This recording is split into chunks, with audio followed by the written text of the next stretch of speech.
you always, it's time for the news.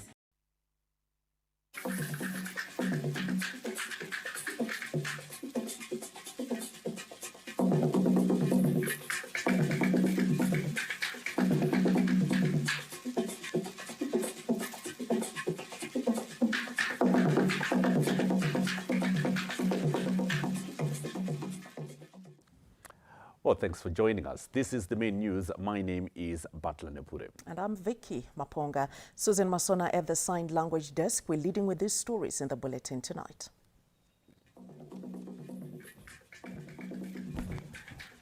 Well, Zimbabwe's justice system has been transformed as women rise to top of legal offices. And over 3.5 million United States dollars secured to pilot greener, smarter cities in Zimbabwe. The government here is demanding urgent pension overhaul to drive infrastructure growth. We will look at sport where Highlanders chase third straight win against unbeaten Ngezi in PSL match day 13 this Sunday. Straight to our top story tonight. Zimbabwe's justice delivery system is undergoing a historic transformation, with women now occupying some of the highest offices in the legal sector. This development has been hailed as a reflection of President Emmerson Mnangagwa's inclusive governance approach and commitment to gender equality. A new chapter is being written in Zimbabwe's justice landscape as women continue to break barriers and taking up positions within the country's justice delivery system. Leading the judiciary starting this Friday is the newly appointed Chief Justice Elizabeth Gwaunza, while Justice Lois Matanda-Moyo serves as the Prosecutor General. Attorney General Virginia Mabiza, Permanent Secretary in the Ministry of Justice, Mrs. Vimbai Nyemba, as well as the Judge President, Justice Zimba Dube, complete a formidable lineup of women taking up influential positions and leading the way in the country's judicial services. These appointments are viewed as a completion of a commitment by the Second Republic to equal opportunities and gender representation within all sectors of the country's economy. The judicial system has mainly been male-dominated in terms of the appointments, but now that there's a woman on top, which shows that there's that shift in terms of the power dynamics within the judicial system. Secondly, Zimbabwe upholds the constitutionalism. Constitutionalism presents an opportunity that there should be no discrimination in terms of the gender. So the gender bias issue is now out of the way. Observers say the inclusion of women in the legal and justice fraternity brings a diversity, a balance, and a people-centered approach within the justice system. I want to applaud the President for appointing women in the justice system to higher positions, and I believe that it is good for the country. Why? Because women, as mothers by nature, they always aim and want the best. And I believe because of that, the women, and especially the Chief Justice as a woman, will take the legal profession to a higher level. Our Chief Justice, she is not new in this post. She's been holding this post as the deputy for several years. And we feel that as women, it's a big achievement. As Zimbabwe continues to champion inclusive governance and gender equality, the continued positive influence of women within the legal fraternity stands as a symbol of transformation and development, as well as the breaking of long-standing barriers within the country's legal system. Olin Ndori, ZBC News, Harare. The President, Dr. Emmerson Mnangagwa, has paid tribute to judicial officers for their vital role in promoting peace, attracting investment, and advancing national development through upholding of justice and the rule of law. In a night marked by reflection, gratitude, and recognition of distinguished service to the nation, senior government officials, members of the judiciary and legal fraternity gathered to celebrate the legacy of one of Zimbabwe's longest-serving judicial figures, retired Chief Justice Luke Malava. Speaking at a dinner held in honor of distinguished judicial figure Thursday evening, Acting President Colonel retired Dr. Kembo Mohad, who was representing President Emmerson Mnangagwa, conveyed the head of state's tribute to law officers. Under the Second Republic, government has continued to pursue a clear national development path from the Transitional Stabilization Program through National Development Strategy 1 and now the National Development Strategy 2. The vision has remained consistent.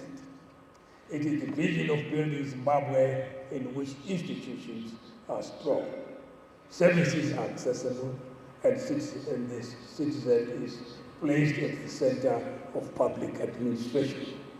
In that broader national program, justice delivery occupies an important place. The courts must remain independent in the exercise of their judicial authority. That independence is not negotiable. It has to be there. It is the command of the Constitution that it needs to be there.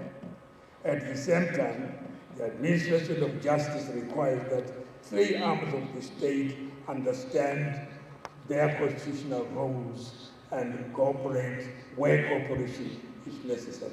Vice President General retired Dr. Constantino Chiwenga also attended the event and commended the outgoing Chief Justice for transforming the justice delivery system.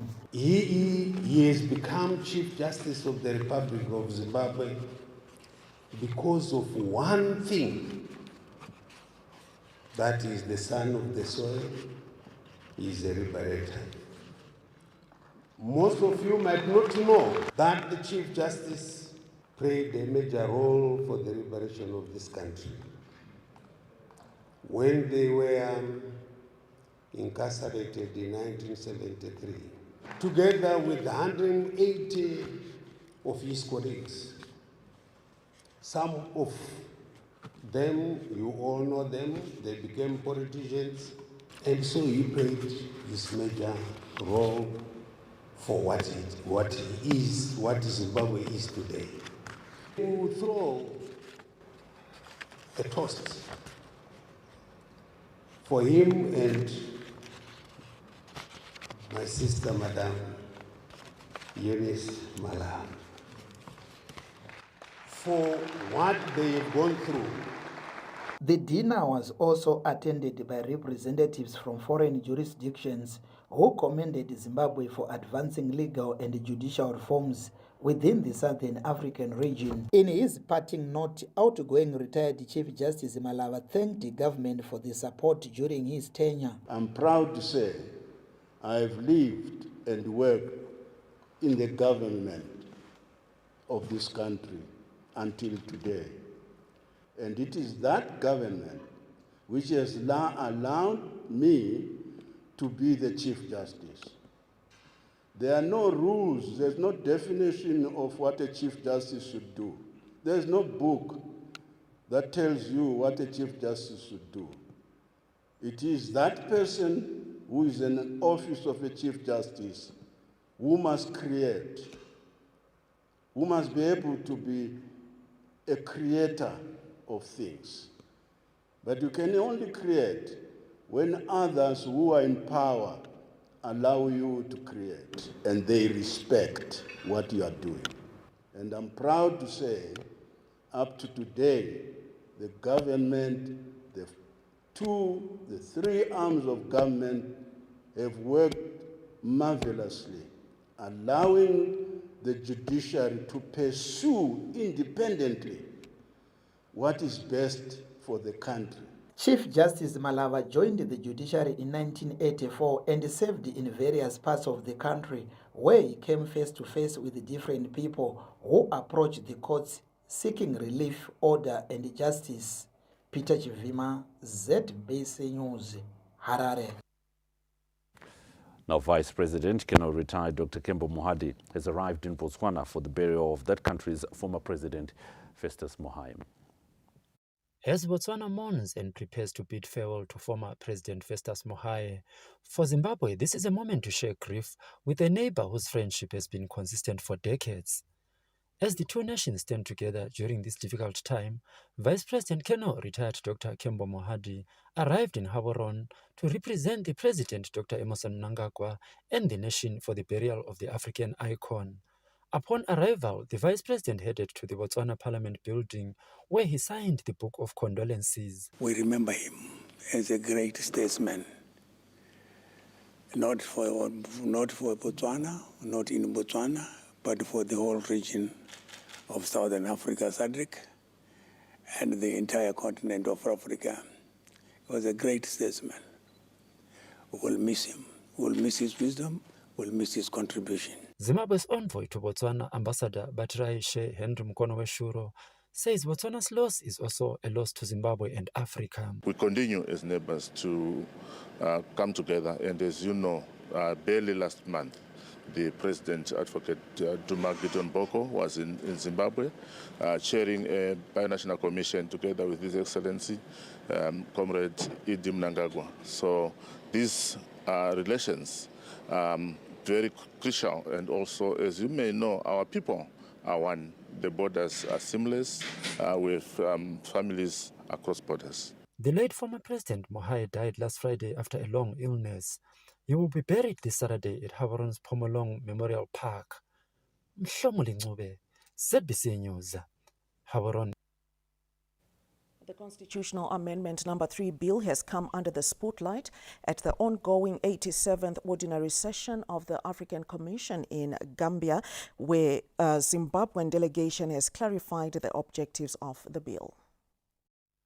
Responding to submissions made by Zimbabwe lawyers for human rights at the ongoing 87th Ordinary Session of the African Commission on Human People's Rights in Banjul, Gambia, Thursday, Zimbabwe's head of delegation and the permanent secretary in the Ministry of Justice, Legal and Parliamentary Affairs, Mrs. Vimbai Nyemba, provided context and clarified Zimbabwe's position on the Constitutional Amendment Number 3 bill.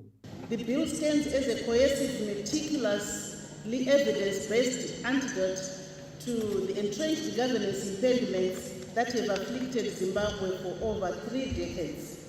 Further, the bill is also critically informed by judicial precedents, resounding societal aspirations, and illuminating comparative experiences across Africa.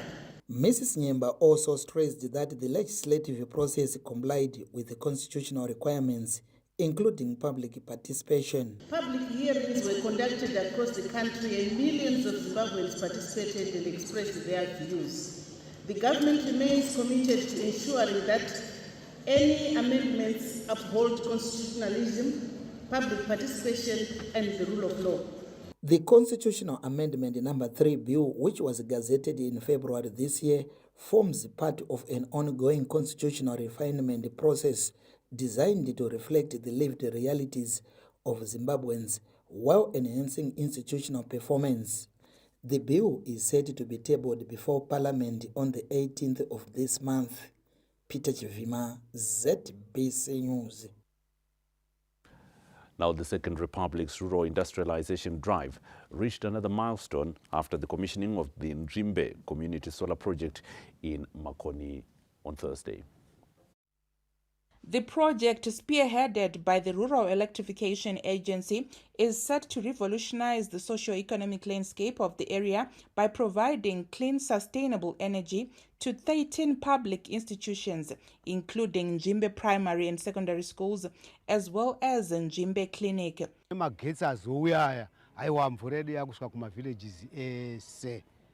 Kuno kumaruwa takubatsirikana zvakanyanya tanga tisina magetsi asi iko zvino nekuda kwekuti takaisirwa magetsi vana vanokwanisa kuverenga usiku. Vanoita zvemagadheni miriwo ichange yakurimwa futi kupi kuno nekuti magetsi aya achanga akuashandisa kupamba mvura muzvibhorani. In a landmark stride for rural electrification, the project extends to 63 homesteads, bringing clean energy directly into the households. By January 1 kusvika 30 April, we have electrified through grid St. Stephen's Secondary School and Mahere Secondary School. Tinema biogas digesters anokwana 22, 3 ndo akapera, Repazereni Homestead, Chikove Homestead, Nemondiwa Homestead. The project was also cited as a direct manifestation of the President Dr. Emmerson Mnangagwa's inclusive development mantra. The commissioning of this solar mini-grid project therefore represents more than just infrastructure development. It signifies hope, progress, employment creation, investment attraction, and enhanced service delivery for our people. Energy and Power Development Minister Honorable July Moyo noted that energy is the backbone of national transformation. Today, we understand that electricity or energy in general is a critical resource which drives economic prosperity of our country and changes positively the living conditions of benefiting villages, improvement of rural business operations, and better working conditions of civil servants. For a community that has historically relied on expensive generators and traditional fuels, the transition to solar energy marks the beginning of a new chapter for rural transformation.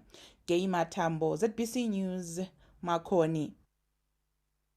A government has directed the Tobacco Industry and Marketing Board to ensure licensed tobacco buyers offer fair prices to farmers and increase sales per day in order to avoid a situation where farmers are spending days at the floors.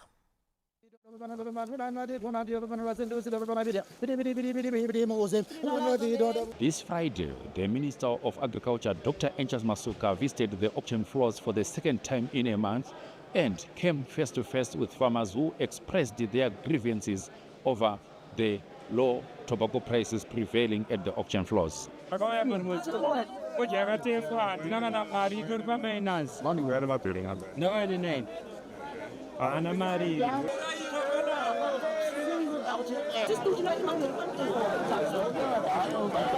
In his response, Dr. Masuka assured farmers that President Emmerson Mnangagwa is a listening president and their concerns will be addressed as a matter of urgency. President Mnangagwa musi wechipiri vakandituma kuti chimbodzokerazve umbonoona kuti chii chiri kuitika. Tambumukira kutobacco processors kutinosangana nevanotenga forya vanobva kunze kuti vanofunga sei neforya yatakarema gore rino. Vanoona sokuti haina kunaka here kuti sei vachitipa mutengo uri pasi kudarika watakapuwa gore rapera. Ndowanga wakatinakira, ndotoda kuti urambe uchiitwa saizvozvo. Saka ndozviri kuitwa nehurumende yenyu yaMnangagwa kuti kurima rive business. At the end of his tour, Dr. Masuka directed TIMB to allow auction floors to conduct 2 sales per day to clear all the queues and whip all Class A licensed buyers into line. We saw at one of the floors that the participation of the Class A buyers were voluntary, whereas the law obligates them to be in the buying line. And that will happen on Monday, so that there is competition. We are also going to open a second line, a second sale, so that they reduce the congestion that's taking place there, because we are seeing that growers spend 3 days without selling. We are also hoping to work next week with the whole of industry to see what else we can do from an intervention perspective so that growers can receive a fair price. We are going to insist that all licensed buyers are present at all sales, and for the one auction floor, they've asked if they can have a second sale, and we are going to do our level best to ensure that that happens from Monday, or if not Monday, as soon as possible. The visit by the Minister of Agriculture to the auction floors comes at a time when long and winding queues have resurfaced here at the auction floors and causing a lot of inconveniences to the farmer who end up spending more days sleeping here. Tendai Munengwa, ZBC News, Harare. Our destination, Zimbabwe, is leaving lasting impressions on many tourists. Many of those who have come to Zimbabwe of late have described their experience in the country as unforgettable. Riding on global recognition, Zimbabwe continues to attract tourists from across the globe. Tourists visiting various attractions across the country say Zimbabwe's greatest strength lies not only in its wildlife and breathtaking scenery, but in the warmth of its people. I'm from Australia, down in Melbourne. The animals are just amazing in their natural habitat. You know, we get to see them in the zoos, but out here doing their thing, in their own environment, it's just amazing and awe-inspiring. I think it's the people. It's the idea that you are welcome wherever you go and you're greeted very happily. I'm from the United States of America. If you can, you need to put Africa on your bucket list, especially Zimbabwe. Hi, I'm from Washington State, USA. Cultural interaction remains one of Zimbabwe's biggest strengths. So far, what they like most about being in Zimbabwe is interacting with the people. We have what we call people-to-people interaction that we expose them to. Visit bus rank, visit villages like along the lake. The engagement and re-engagement drive championed by President Emmerson Mnangagwa continues to drive the tourism sector. Going forward, through these efforts, the country's tourism sector remains bright. Tichaona Kurewa, ZBC News, Wange. Parliament is capacitating its employees on quality management in a bid to enhance efficiency of the legislature in executing its constitutional mandate. The Parliamentary Quality Management Team is made up of those who participate in parliamentary portfolio committees to monitor, investigate and review policies, expenditure and programs of various government ministries and state agencies. Their main thrust is strengthening government systems, enhancing institutional efficiency, quality service delivery, promoting transparency and ensuring that Parliament effectively fulfills its constitutional mandate of legislation, representation and oversight. Parliament has organized a capacity building workshop for the Quality Management Team, which was officially opened by the Speaker of Parliament, Advocate Jacob Mdenda, in Kadoma this Friday. This workshop is a reaffirmation of Parliament's abiding resolve to the pursuit of quality performance in all its processes and to the cultivation of a cohesive team spirit that binds its officers together in common purpose. You are therefore the engine of excellence. We are what we repeatedly do. Excellence, then, is not an act, it is but a habit. Advocate Mdenda emphasized that the success of the National Development Strategy 2 is hinged upon high-quality management within parliamentary departments. Appropriate legislation to create an enabling environment for NDS2 national programs of actions must be anchored. That's the role of Parliament. The Permanent Secretary for Mashonaland West Provincial Affairs and Devolution, Mr. Josephat Jaji, spoke about the vast economical potential in the province. Mashonaland Best Province, as we are affectionately known, remains one of the strategic economic hubs endowed with rich agricultural lands, vast mineral resources, thriving tourism attractions such as Lake Kariba and Chinhoyi Caves, as well as critical transport corridors linking Zimbabwe to the region through Chirundu border post.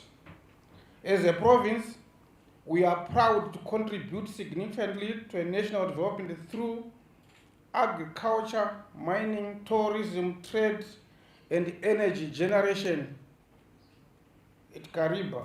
Government institutions across the continent have demonstrated that disciplined application of quality management frameworks transforms public service delivery, and catalyzes the achievement of the Sustainable Development Goals and Agenda 2063. Now, ZANU-PF says it will continue to focus on targeted capacity building programs for women and to implement policies designed to empower them and enable active participation in the country's socio-economic development and political landscape. The ZANU-PF Women's League held a strategic meeting with senior female civil servants this Friday at the party headquarters in Harare, aimed at fostering stronger institutional partnerships and celebrate and accelerate women's participation in leadership positions. Your attendance is testament to our collective commitment to strengthening our partnership in advancing women's leadership in politics and in governance. The goal of this meeting is to sensitize and remind one another of our unique yet interrelated roles in enabling and empowering Zimbabwean women and girls as they go head to head and toe to toe with men in predominantly patriarchal worlds. ZANU-PF National Political Commissar, Comrade Nyeradzi Machacha, laid the party's structure and policy direction which aligns with the goal of empowering women. Through your service, you continue to redefine the role of women in governance and demonstrate that women are central to policy implementation, institutional leadership, and national economic transformation. Under the leadership of His Excellency, President Comrade Dr. E.D. Mnangagwa, the Second Republic has accelerated the national agenda of women empowerment, guided by the principle that no one and no place must be left behind. The meeting held under the theme Harnessing the Collective Power of Women also identified challenges and opportunities for women in different sectors of the economy. John Nandara, ZBC News, Harare. Right, we're just about to take a break, but before we do so, remember you can log on to our website for all the local, regional and international stories, www.zbcnews.co.zw. Across all social media platforms, find us at ZBC News Online. Well, still here, this is what you can look forward to on the other side.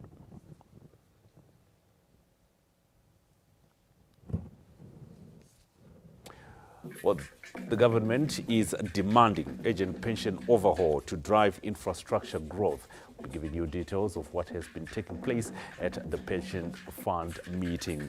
And later on, when we bring you sport, we're looking ahead to the Kasolaga Premier Soccer League, and it is match day 13 this weekend. What can we look forward to? Be sure to join us for that and more when we come back.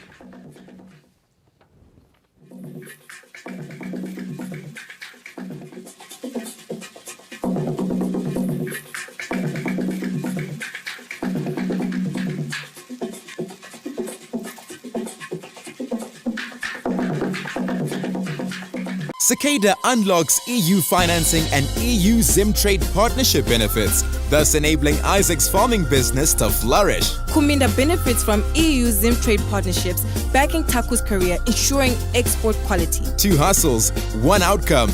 Everyone levels up together. From farms to cold rooms to global shelves, skills and teamwork are opening new paths every day. Stories of progress, wins worth celebrating. Torn, stolen, burned in a house fire, damaged by rain, forged by fraudsters. If you own property in Zimbabwe, these are risks you simply cannot afford to ignore. But what if there was a better way? The government of Zimbabwe has introduced a groundbreaking new process, title deed validation and securitization, to give property owners the protection they deserve. The new securitized title deed is engineered with world-class protection features, including microtext, a holographic Zimbabwe bird, Gilosh patterns, UV security elements, a watermark, a unique serial number, and a QR code linked to the National Digital Registry. Through Statutory Instrument 76 of 2025, the government has established a comprehensive legal framework to support the validation and securitization of title deeds, enhancing security, streamlining verification, and safeguarding the integrity of property records across the country. With these multiple layers of protection, verification becomes faster, safer, and more reliable. The Validation and Securitization Program is designed to protect homeowners, restore confidence in property records, and build a more secure land administration system for all Zimbabweans.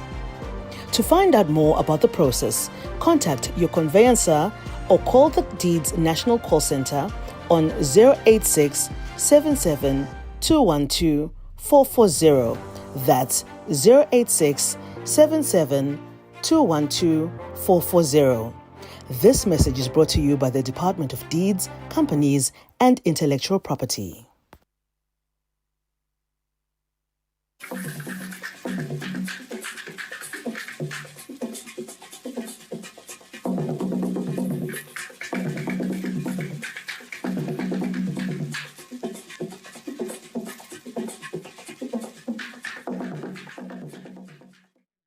Welcome back. Zimbabwe has secured over 3.5 million United States dollars from the 8th cycle of the Global Environment Facility to pilot greener, smarter cities and boost action on biodiversity and climate change. The details.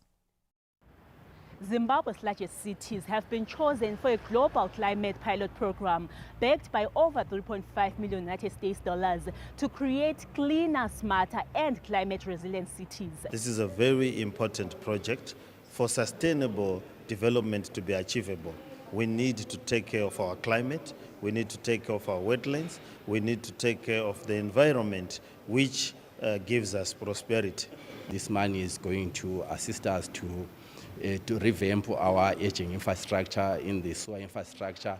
Launching the program in Bulawayo this Friday, the Minister of Environment, Climate and Wildlife, Honorable Evelyn Ndlovu, said the 5-year program directly aligns with Vision 2030. It's in sync with the Vision 2030, and also we're in sync with our national plans, regional plans, and also provincial plans and the city plans. Implementing partners emphasized the technical and watchdog role they play in ensuring there is accountability in implementation. As the watchdog of the environment and issues that we are trying to address in this project were part of our concerted effort as EMA, making sure that the law in terms of environmental management is observed. This project is really a global project under the theme of green cities. So under this project, of course, FAO being a technical agency and being part of that global framework. The Global Environment Facility is designed for funding developing countries in issues to do with ecosystem restoration. For Harare and Bulawayo, it is a chance to prove that African cities can go greener while growing stronger. Lisa Kurira, ZBC News, Bulawayo.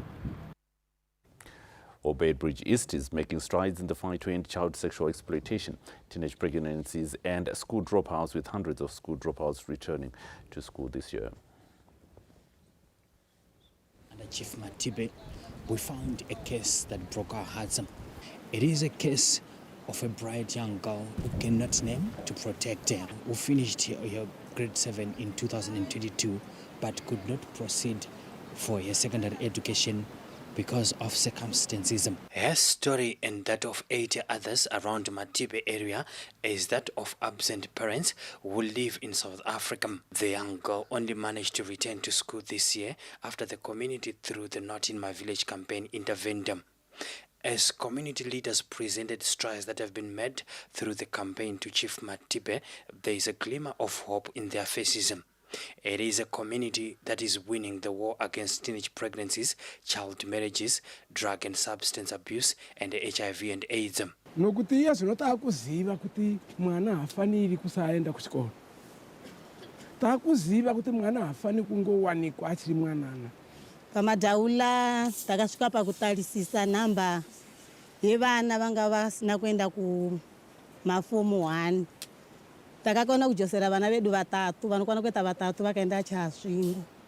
Pakangonyora vana especially like last year tikaenda pachikoro paya tikaona pane macertificate evana vasina kuenda kuchikoro at least for the first time vanga vachikwana kuita kuma 80 something. Zvatakaita ndezvokuti takazama kuteverera kuvabereki vese vakanga vane vana ivava vasingaendi kuchikoro kuti pana vana ivavo vanga pane vana vakanyora grade 7 muyear 2022 vasati vaenda kusekondari. It was a problem even ahead. Vese vechikoro vava kutotambudzika kuti tomisa kupi. Tingamisa form 2 haana kuenda form 1 but they're starting to flock. With this kind of a success from the Not in My Village campaign, the far and wide cry among traditional leaders remain the need to tackle the child protection issues decisively. Unongowanika aperekecha mwana mtuko unofana kusungwa uwani nomperekeji nowani gwawaoneyo so vose vanhu avo vananga vane mhaka nokuti munoita kutenda zvinhu muchizvibona. Beitbridge's transit population has been regarded as the stumbling block in the greater fight to end AIDS by 2030. Unoona varangapanda ari vajaya vukando riyaperisa mini umari wavana vachi vatuku uvana dzitumbu vana vachi vatuku usaya vana zvikoloni. Under the Not in My Village campaign, traditional leaders are dealing decisively with child marriages, teenage pregnancies, and the spread of HIV and AIDS. Providence Maranelli, ZBC News, Beitbridge. Now, the Embassy of Malaysia says it will continue to strengthen bilateral relations between Harare and Kuala Lumpur through the Malaysian Technical Cooperation Program, which seeks to upskill civil servants in developing countries. This coming out at the MTCP Alumni Zimbabwe reception, which was held today. MTCP stands for the Malaysian Technical Cooperation Program. It's kind of the training that the governments of Malaysia, through the Ministry of Foreign Affairs, has been given to the government officials of developing countries. So the courses they offer for the under MTCP program is a wide-ranging, coming from economic development to the social enhancement. There are, I think, around 25 or 26 courses that we offer under the MTCP program. So far for Zimbabwe, around 392 government officials, since the inception of MTCP program in 1980, have benefited from this MTCP program. The knowledge they gain through the MTCP program is very extensive and of course in line with the government agenda for industrializations, empowerments of the youth and economic development. Affairs there from the Embassy of Malaysia, Mr. Anif Fauzi speaking to our news crew. Elsewhere, a maize cookout competition was taken to Bulilima district of Matabeleland South Province yesterday, with contestants showcasing Zimbabwe's traditional rich cuisine. Dances by the Sen community marked the beginning of the Maize Cookout competition in Makulela area of Bulilima in Matabeleland South Province this Thursday, where 22 contestants took part.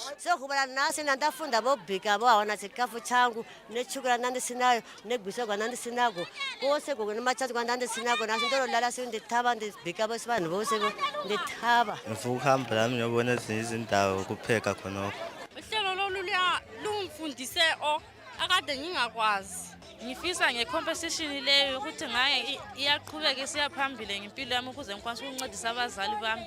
Maize Cookout competition continues to transform rural communities, much to the appreciation of local leadership. Kwakaleba first lady etito damna tiphucuki nasita phucuki tati singazibeko sekoko. Mihingo ya me Auxilium Mnangagwa ye cookout competition yabaka thama mu ward 9 Makulela toyiboka kwazo nezila kuti ngwenwale ma Sen community bachibe nelutshintsho kukulukulu mumi hayabo. A brainchild of the first lady, Dr. Auxilium Mnangagwa, who is also the patron of tourism and hospitality, has now been expanded to include tertiary institutions, professional chefs, churches, and people with disabilities. We thank the First Lady for her vision to promote Zimbabwe food and to elevate it to gastronomy that visitors come, visit for asking for our own food, and it has been progressing since 2019. And in 2024, she asked us to elevate the program for inclusion of the students so that we catch them young, inclusion of the chefs who work in different facilities of tourism so that our own food, our own drink is taken in tourism facilities, in restaurants, in cafes, as well as in takeaway outlets. And we are seeing that growth. Being disabled does not mean inability, and we are seeing it since last year. Very, very talented people in cooking. And again this year, we have included the churches. At the national competitions, you shall see a segment of churches. Winners are set to represent the San community at the national competition set for the 25th of this month in Kwekwe in the Midlands province as the Second Republic continues to promote gastronomic tourism. Aifeli Mudau, ZBC News, Bulilima. The World Health Organization says a total of 11 cases of hantavirus have been reported across the globe. The Global Health Body says since the last disease outbreak news was published on the 8th of May, 2 additional confirmed cases and 1 inconclusive case have been reported among passengers. The cases include 1 confirmed case from France after the individual became symptomatic during repatriation, 1 confirmed case from Spain, tested upon arrival following repatriation but currently well and asymptomatic, and another case considered inconclusive. 3 deaths from the disease have also been recorded.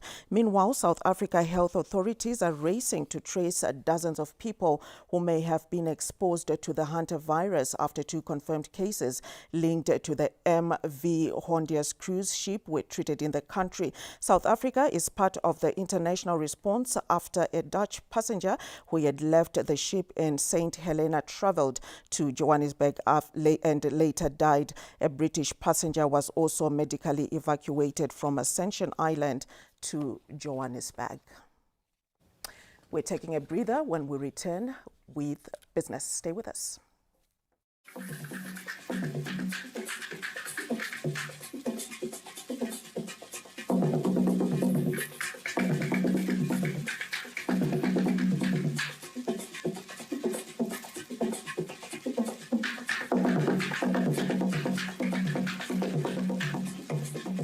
Cicada unlocks EU financing and EU Zimtrade partnership benefits, thus enabling Isaac's farming business to flourish. Kuminda benefits from EU Zimtrade partnerships, backing Taku's career, ensuring export quality. 2 hustles, 1 outcome.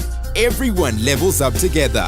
From farms to cold rooms to global shelves, skills and teamwork are opening new paths every day. Stories of progress, wins worth celebrating.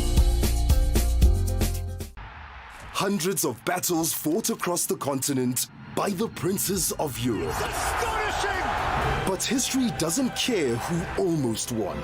It only remembers the name on the trophy. Where does football go from here? One night to decide it all on the ultimate stage. 30th of May. Stay connected and watch DSTV to catch the UEFA Champions League final. It's on. Cicada unlocks EU financing and EU Zimtrade partnership benefits, thus enabling Isaac's farming business to flourish. Kuminda benefits from EU Zimtrade partnerships, backing Taku's career, ensuring export quality. 2 hustles, 1 outcome. Everyone levels up together. From farms to cold rooms to global shelves, skills and teamwork are opening new paths every day. Stories of progress, wins worth celebrating.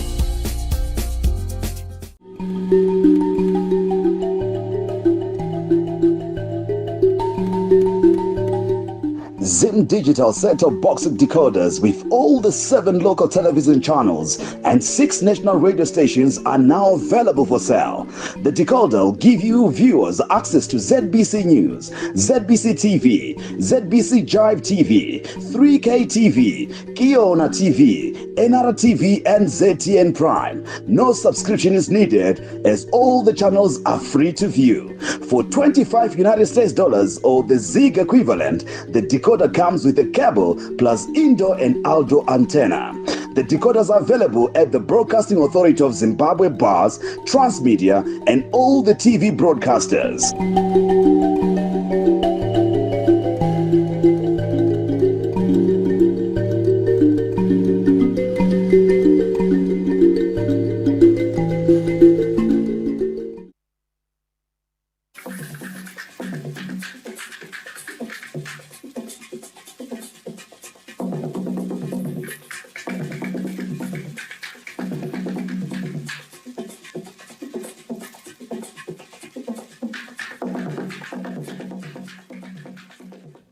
Welcome back. You're still on the main news. In a major push to transform paper wealth into economic power, the government is calling for an urgent overhaul of the multi-billion-dollar pension sector to fund critical infrastructure and national development. Yolanda Moyo reports. On paper, Zimbabwe's pension sector looks healthier than ever, surging to over $3 billion United States dollars by the end of 2025. But beneath that surface lies a volatile truth. Much of that wealth is tied up in fluctuating stock market valuations, not tangible cash-generating assets. At the Zimbabwe Association of Pension Funds conference due to a close this Friday, a government notes that the nation's blueprint for economic growth relies heavily on these funds, calling time on passive hoarding. True success lies in shifting from a reliance on valuation gains to sustainable cash-generative investments that mirror real economic activity. This sustained growth is the fuel required to usher our nation into upper middle income status. And it is a goal that is not possible without active participation of the pension sector as a primary vehicle for domestic resource mobilization. While embracing the call to be the engines for economic growth, the association put forward several key recommendations to ensure the sector's sustainability. Our key recommendations from this annual conference is to ensure sustainability of pension funds and as well as to grow economy as we work toward, as we implement NDS2. Firstly is to diversify into the Victoria Falls International Finance Center. As pension funds, we need to transition from paper wealth to impact investing. If Zimbabwe successfully aligns pension capital with profitable public infrastructure under the National Development Strategy 2, the strengthened synergy could unlock momentum for industrial growth, infrastructure expansion, and long-term resilience, potentially fast-tracking the nation's journey towards the achievement of Vision 2030. Yolanda Moyo, ZBC News, Victoria Falls. The 2026 cotton marketing season is underway with the Agricultural Marketing Authority unveiling the price structure. Agricultural Marketing Authority CEO Ms. Alice Mapfidza announced the prices during an interview with ZBC News today. AMA registered 6 cotton contractors for the 2024-25 season, some of whom shall be issued with buyer's licenses upon fulfilling the required conditions. The season will run from 18 May to 31 July 2026. 173 permanent and 398 mobile common buying points have been created countrywide. Buying is strictly at AMA-designated buying points using the AMA database. Contractors are to deploy appropriate payment channels within reach of the farmers from their nearest buying point. Following price negotiations between farmers and contractors, the minimum seed cotton prices for the season are as follows. Grade A, US 43 cents. Grade B, US 41 cents. Grade C, US 38 cents. And the minimum grade D, US 35 cents. 70% shall be paid in USD and the balance of 30% in local currency as per RBZ guidelines. Ms. Alice Mapfidza, she's with Agricultural Marketing Authority. In fact, she's the CEO of Agricultural Marketing Authority and just giving us prices from the 2026 cotton marketing season. Another exciting weekend is lined up. A lot of exciting things lined up in various places. Let's check what we can look forward to, and here's where you might just be able to buy a ticket to have some fun this weekend. Award-winning songstress Felinandi is taking a fill-up HACC campaign to Chegutu this weekend as she builds momentum towards a highly anticipated solo concert at the Harare International Conference Center. The musician is expected to use the performance to rally support ahead of the ambitious showcase aimed at filling one of Zimbabwe's premier entertainment venues. Meanwhile, the Chibuku Neshamwadi Traditional Dance Festival is in full swing with Mashonaland and Central Provincial Finals set for Mount Darwin this Saturday as communities celebrate Zimbabwe's cultural heritage through traditional dance and music. Zimbabwean music is also set to take center stage in South Africa during the Rumble in SA 2026 Music Takeover, featuring Freeman, Save Colors, Master H and Enzo Aisha among others. The showcase heads to Durban this Saturday.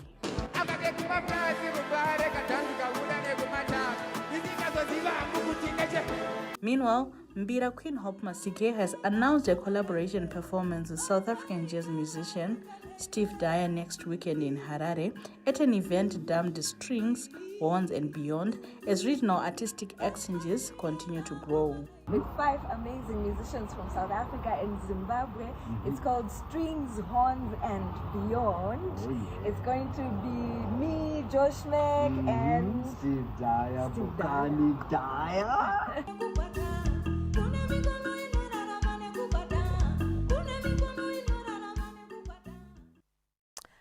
Look into the arts. They're taking us to a break. When we return, we have sports. Stay tuned.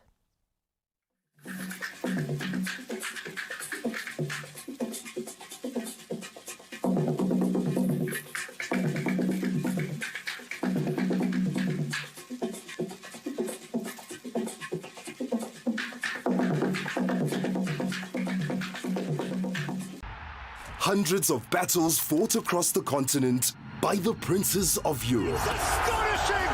But history doesn't care who almost won.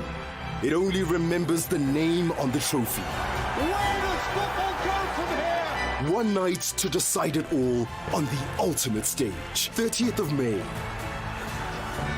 Stay connected and watch DSTV to catch the UEFA Champions League final. It's on. Cicada unlocks EU financing and EU Zimtrade partnership benefits, thus enabling Isaac's farming business to flourish. Kuminda benefits from EU Zimtrade partnerships, backing Taku's career, ensuring export quality. 2 hustles, 1 outcome. Everyone levels up together. From farms to cold rooms to global shelves, skills and teamwork are opening new paths every day. Stories of progress, wins worth celebrating. Drug and substance abuse leads to serious health problems, financial troubles, accidents, injuries, relationship issues, and addiction, which can be very difficult to overcome. Above all, drug and substance abuse is a crime. Are you struggling with drug and substance abuse? Do you know someone who is struggling with drug and substance abuse-related addiction? Get assistance. Call now on the Drug and Substance Abuse Unit toll-free number 0801 4424. For all mental health challenges, please call toll-free number 2024. Don't let drugs control your life. Seek help and start your journey to recovery today.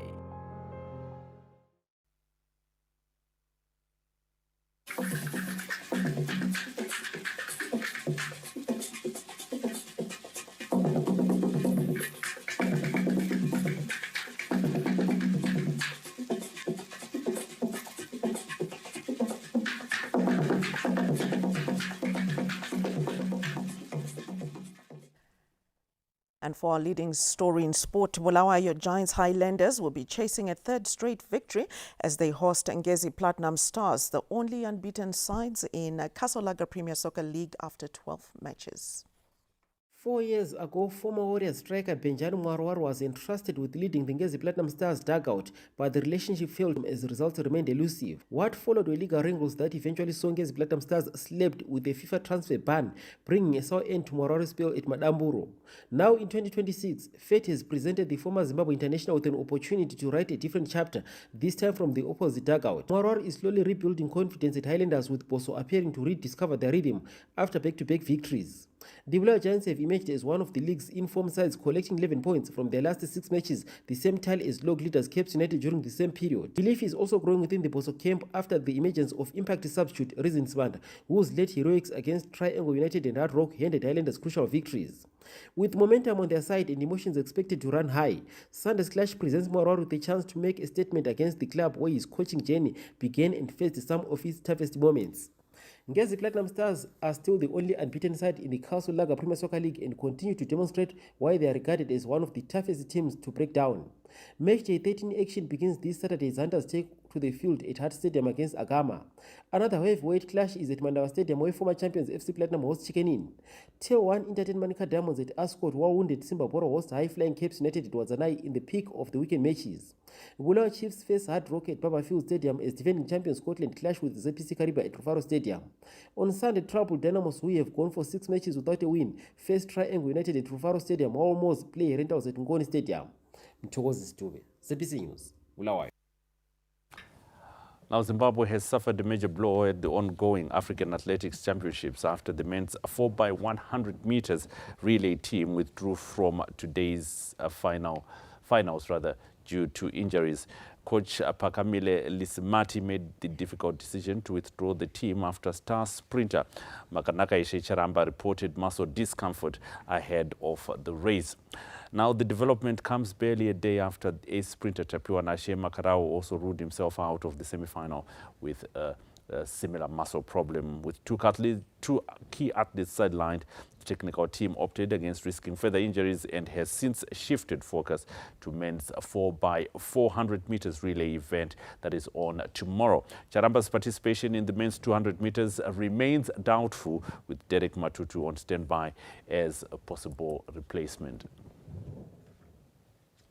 Now, the Zimbabwe Society of Obstetricians and Gynecologists have taken its fight to support vulnerable mothers beyond hospital wards after hosting the inaugural charity golf day aimed at raising funds for underprivileged pregnant women. Medical specialists, corporates and golf enthusiasts gathered at a Chapman Golf Club in Harare for the inaugural Zimbabwe Society of Obstetricians and Gynecologists charity golf tournament. The initiative was organized to raise funds towards assisting vulnerable mothers encountered by health practitioners during their day-to-day work. Organizers say the event was inspired by the need to balance professional wellness with giving back to the community. It has maybe two main objectives. One is to cater for the welfare of our members so that they have time to relax from the busy schedules that we have. But we decided that we should not do that in vain. We should do it, and while we play, we also manage to raise money for underprivileged women. Many people who play golf, they actually play it to help other people. I've seen, because I'm a golfer, so I've seen many people having these charity golf, and I said, why not doctors to organize a charity golf for its underprivileged women. The proceeds of the tournament will be channeled towards maternity packs targeting disadvantaged expecting mothers in Harare's high-density suburbs. We are going to prepare maternity packs for the ladies using the funds that we're getting from the sponsors. In these maternity packs, we are putting items for the mom and for the baby. We're going to pack up maternity pads, cotton wool, spirit for the moms. We're putting a dish for the baby, a bathing dish, and we're also putting a baby blanket and the romper. So we are planning on making at least between 100 and 200 packs for the ladies. These packs, we're going to be sharing them between the Mavuku and the Mbare underprivileged pregnant ladies. So we'll be working with the Edith Opperman Hospital in Bare and the Mabuku Maternity Polyclinic. The overwhelming response from the sponsors and participants has seen the organization planning to turn the Charity Golf Day into an annual event with future proceeds expected to benefit selected hospitals across the country. Lawrence Truseda, ZBC News, Harare. Now Zimbabwe is set to host the COSAFA elective annual general meeting in Harare on Sunday, with ZIFA President Nqobile Magwizi vying for a place on the regional football body's executive committee. Now Southern African football leaders are expected to converge in Harare for this elective congress, which will also be attended by CAF President Patrice Motsepe. The COSAFA assembly will usher in a new leadership structure, with Botswana's Obile Tariq Babitseng set to take over as COSAFA president. Zimbabwe's interest, however, was centered on ZIFA President Magwizi, who is among 5 candidates contesting for 4 executive committee positions. Magwizi is facing competition there from other candidates representing Lesotho, Namibia, South Africa and Eswatini, and is seeking to strengthen Zimbabwe's influence within regional football structures if he is elected. The Congress is also being viewed as another major milestone for Zimbabwean football, following the country's FIFA suspension, which was lifted in 2023. All right, the weather report and forecast now comes up.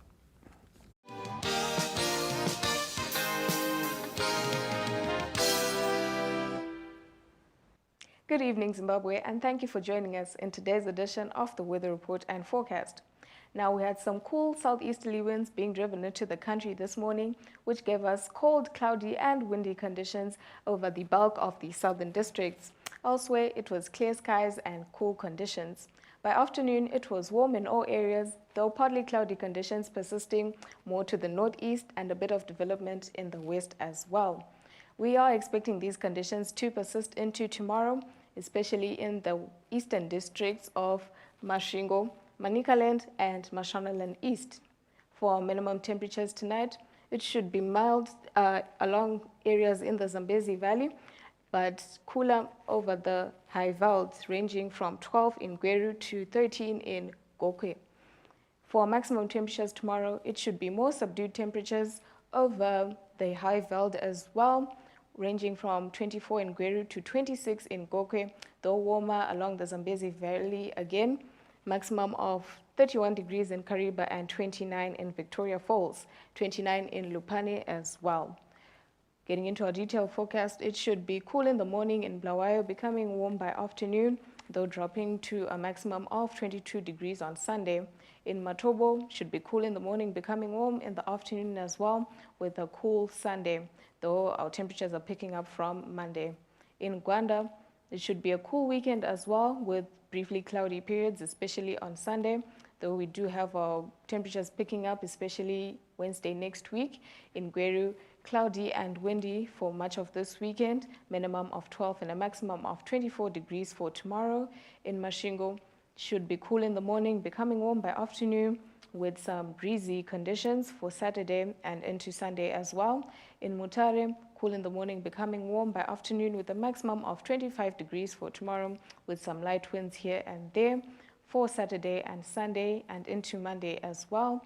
In Nyanga, should be a cold weekend and into early next week as well, minimum of 7 degrees and a maximum of 21 for Saturday, with cloudy conditions.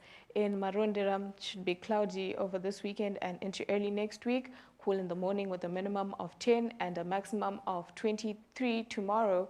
In Harare, it should be warm daytime temperatures over this weekend with partly cloudy conditions. In Kadoma, minimum of 13 for tomorrow and a maximum of 28, with some light winds here and there for Saturday. In Chinhoyi, should be cool in the morning, becoming much warmer in the afternoon, a maximum of 28 for Saturday and 27 for Sunday. In Victoria Falls, it should be warm daytime conditions right across the forecast period, though mild in the morning. As well, in Lupane, should be mild in the morning, becoming warm by afternoon, with some briefly cloudy conditions. In Bindura, minimum of 11 with a maximum of 26 degrees for tomorrow and for Sunday as well. In Kariba, should be warm right across that forecast period, mild in the morning though, with some briefly cloudy conditions. This has been our weather report and forecast. Thank you for tuning in.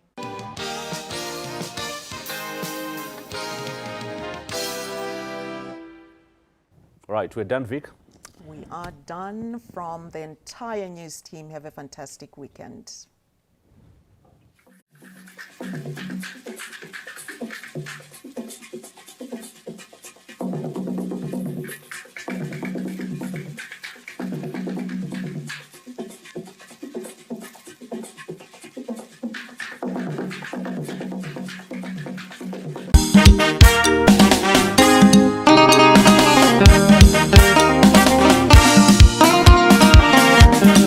Runyararo kubatana nebudiriro view number 3 sutoita chisungo chakavaedza nyika ikagutsikana chisungo nganganga isu tatenderana vamananga kwatungamira itiende hakuna dunhu richazara nyika inovakwa nevene vayo nyika inotongwa nevene vayo kurula kukomana nashuvuko vinu namba 3 inakonga kurula kukomana nashuvuko vinu namba 3 inakonga.